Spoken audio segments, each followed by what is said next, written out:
इथून गेल्यावर लगेच केलं लग्न? जाऊ दे ना, सोडा ना आता. कशाला तुम्ही त्या लग्नाच्या चौकशा करताय? जाऊ दे. कशाला तू थाटामाटात लग्न केलंस? रजिस्टर केलंस? कसं केलंस? मी हेच तुम्ही जे म्हणाला ते सेम रजिस्टर. लगेच केलं?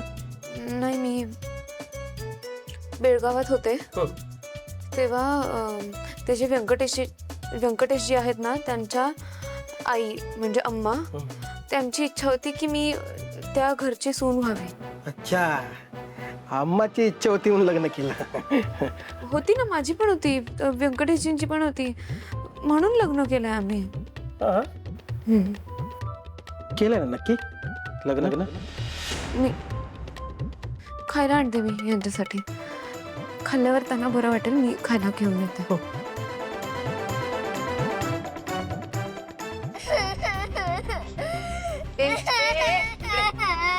काय केलं सोबी तू माझ्या शुभ्राला? काय रडते ती? ओवीने पहिले मला मारायला सुरुवात केली आणि अबिलने तर मला धुतलं. हे शुभ्रा, आधीच सांगतो हा, खोटं बोलायचं नाही. हो काकू, ही खोटं बोलत असते हा. आम्ही चेस खेळत होतो आणि माझ्यावर डाव आला होता, तरी हिने सगळं उद्ध्वस्त केलं असतो, सगळं उडवून लावलं असतं आणि उलट आमच्यावरच नाव टाकत असते. आणि या शुभ्राने ओवीला सुद्धा ढकलून दिलं असतं. हे शुभ्रा, आधीच सांगतो हा, खोटं बोलू नकोस, नाहीतर खरंच धुईल तुला. आवाज बंद. माझ्याशी बोलताना आवाज हळू करून बोलायचं, कळलं? आणि माझ्या शुभ्राशी अशा पद्धतीने पुन्हा बोललास ना तर तू या घरात 4 दिवसांचा पाहुणा आहेस. तसंच राहा, कळलं ना? ओ काकू, अभिची यात काही चूक नाहीये, अभिने काहीच केलं नाहीये, उलट शुभ्रानेच मला. हा काय आलाय घरात तर तुझं तोंड खूप चालायला लागलंय का? हा, मला दोघांना घरात हकलवून लावे ना. आणि काय ग, तुला माहिती आहे ना, मला शुभ्रा रडलेली अजिबात आवडत नाही. आणि जर तिला कोणी रडवलंच तर त्याचे परिणाम काय होतात हे सुद्धा माहिती आहे. तरी पण तुम्ही दोघांनी तिला खेळायला घेतलं नाही. का रडवलंस माझ्या शुभ्राला? बोल. 1 मिनिट. बोल. काय चाललंय तुमचं? लहान मुलांच्या क्षुल्लक भांडणात पडायचं नाही, एवढंही नाही कळत का तुम्हाला? आणि जरी पडलात तरी मध्यस्थी करण्याऐवजी, त्यांचं समजून घेण्याऐवजी तुम्ही त्यांच्यावर हात उगारताय. तुम्ही ओवीवर हात उगारताय. अय्या, ओवी नाही नाही नाही नाही, 1 मिनिट. हा सावली, तुझा ना काहीतरी गैरसमज होतोय. हा म्हणजे मी हात उचलत होते पण ओवीवर नाही. ते मी असं मारायचा चान्स घेतलेला, त्यामुळे तुला वाटत असेल की मी ओवीला मारते, पण मी तर ह्या शुभ्राचा तुपाड बोलणार होते. नाही, तिथे आगाऊपणा करते. काय तर म्हणे यांचा चेसचा डाव वगैरे उधळून लावला, ओवीला पण धक्का मारला वाटतं. असं वागायचं नसतं ना, म्हणून मग तिला चांगला एक रपाटा देणार होते. शुभ्राई लहान आहे ना, तुमचीच मुलगी आहे ती. लहान मुलांवर असा राग काढणं किंवा हात उगारणं चुकीचं आहे. मम्मा असंच करते नेहमी, ती मला कधीच मारत नाही, ओवीलाच पनिशमेंट देते. आणि आता उगाच ऍक्टिंग करते. काय बावळट आहेस का काय? नाही, एक दिवस माझं सगळं उद्ध्वस्त करून मग शांत बसशील मला वाटतंय. जीभ नुसती तुरु तुरु तुरु तुरु चालते, ती कधी बंद पडणार? हा, मी काय केलं मम्मा? काय केलंय? चल तुला दाखवते तू काय केलं. चल पटकन. सावली टीचर. ओवी बाळा, शांत हो, रडायचं नाही. हा, शांत हो.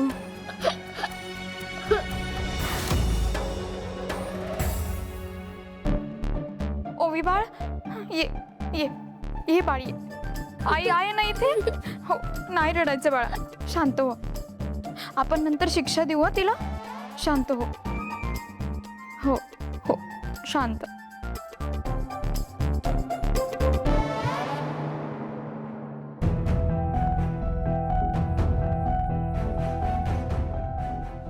काय झालं? तुमच्या चेहऱ्यावर 12 का वाजले आहेत? एका साध्या सँडविच वरून आता किचन मध्ये काय गोंधळ झाला, काय सांगू तुला. सँडविच वरून काय गोंधळ होणार? सोपं आहे. कांदा काकडी बटाटा कच कच कच. बबलू, काय झालं? सावलीने सुशीलाला विचारलं ओवीला कोणतं सँडविच आवडतं, तर ही लगेच म्हणाली साधं सँडविच.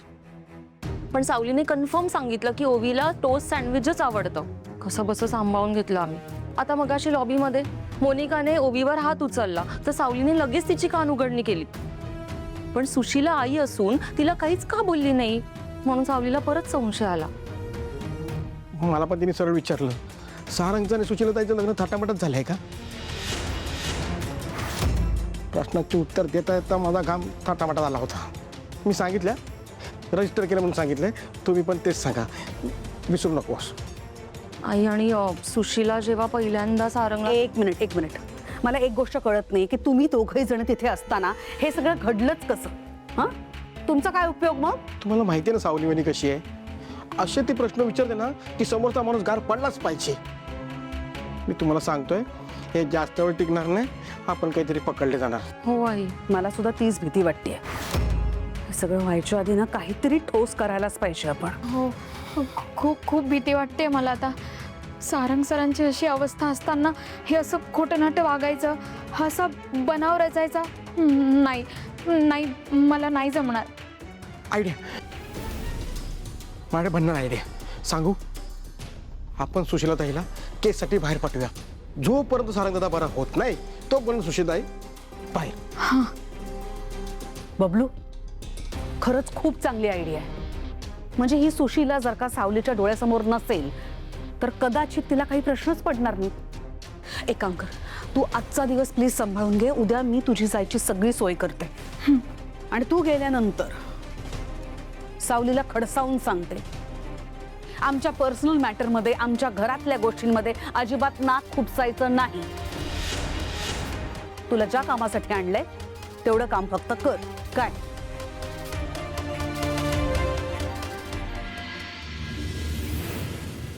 तुमच्याशी काय बोलावं तेच कळत नाहीये.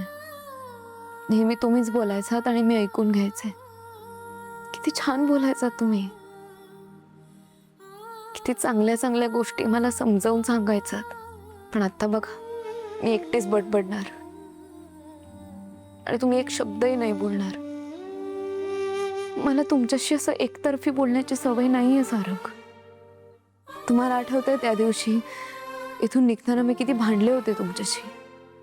मी स्पष्टपणे सांगितलं होतं की अबीरला कधीच या घरात नाही आणायचं म्हणून.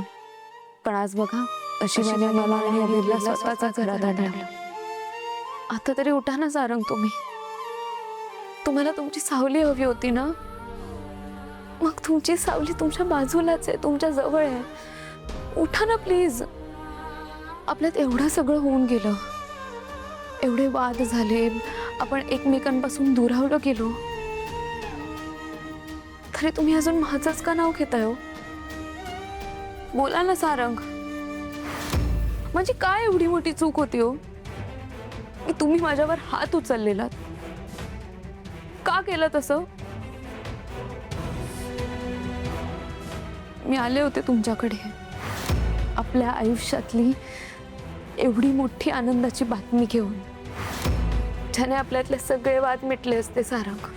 पण तुम्ही काहीच ऐकून न घेता मला डिवोर्सचे पेपर्स पाठवले, ज्याने सगळं काही उद्ध्वस्त झालं.